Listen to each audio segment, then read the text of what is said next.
Hi, I'm Pao. I'm here to teach you how to create a DIY home kit.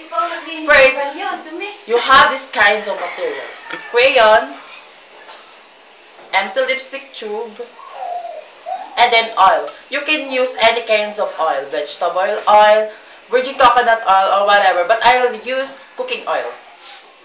First, prepare a stove. Open the stove with a lower temperature. Then, ay naman. Pinatay pala.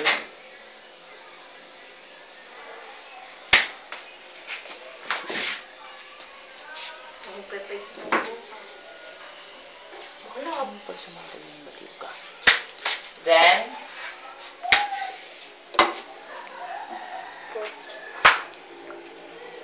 play. Then, oil. The oil.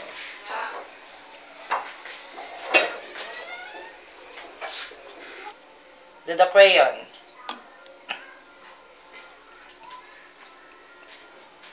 Wait the crayon melt. Crayon melt, crayon melt, crayon melt.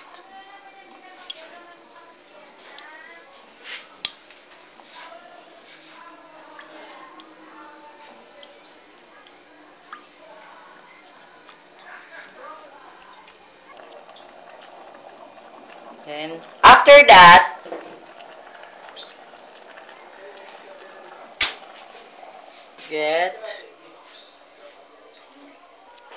then put it on to an empty lipstick tube.